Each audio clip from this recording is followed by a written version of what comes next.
Halo semuanya, perkenalkan nama aku Konitatul Khairia.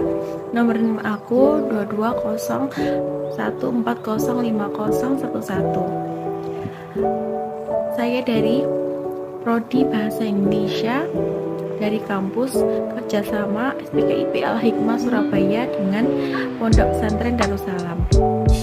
Serta dosen pengampu saya yaitu Ustadzah Lina Aris Fikayuma.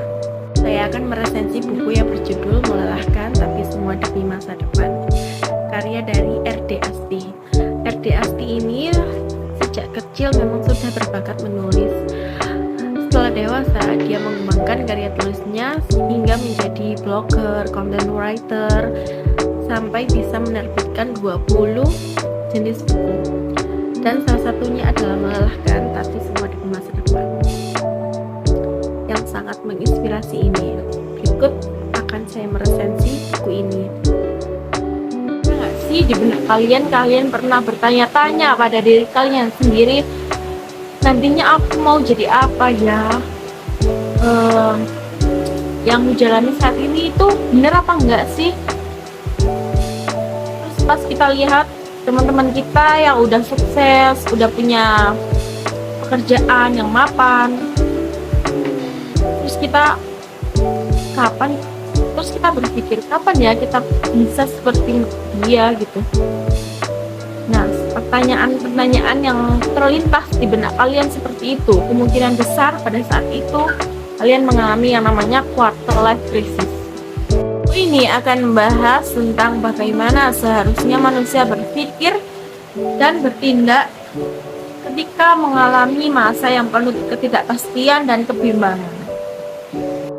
Quarter life crisis adalah suatu periode ketika seseorang mengalami krisis emosional pada saat membuat pilihan mengenai pekerjaan, tujuan hidup, asmara, dan hubungan terhadap orang lain.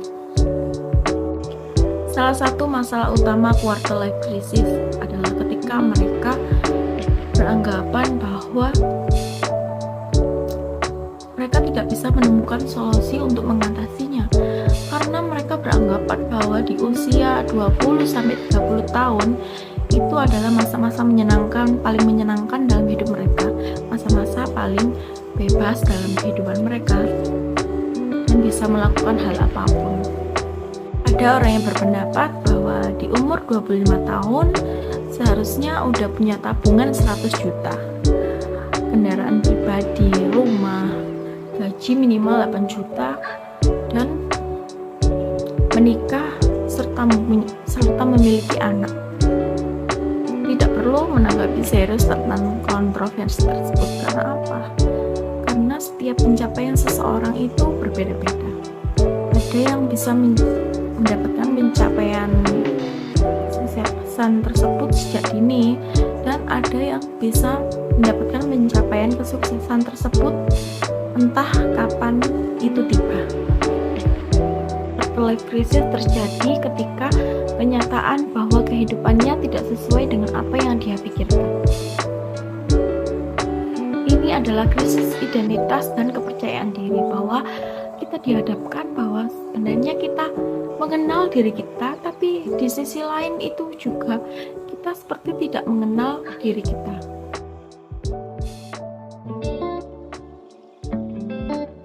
Maka apa yang harus kamu lakukan ketika kamu mengalami quarter life crisis ini?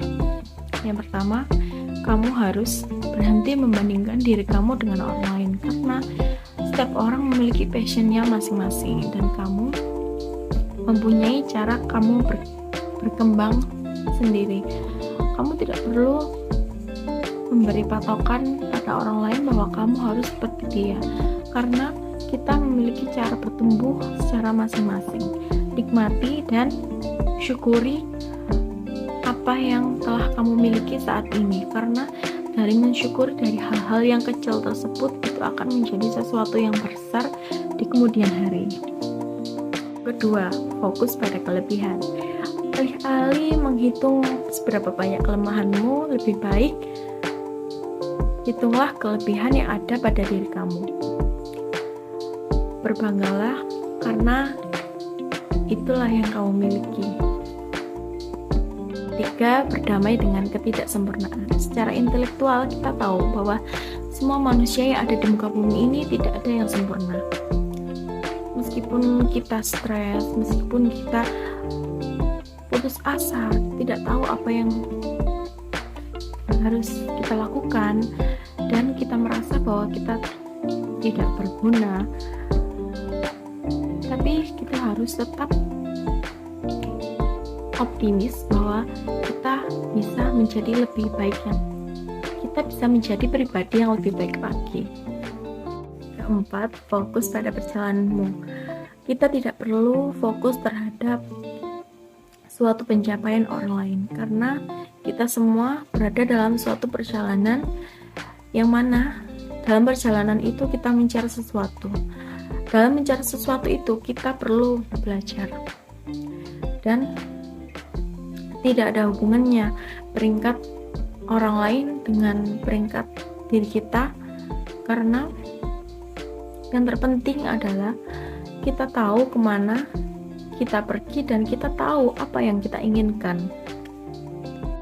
Kegagalan sama sekali bukan akhir dari perjalanan, melainkan sebuah indikator bahwa ada beberapa bagian dari diri dan hidup kita yang perlu diupayakan lebih keras agar bisa mendapatkan hasil yang kita inginkan.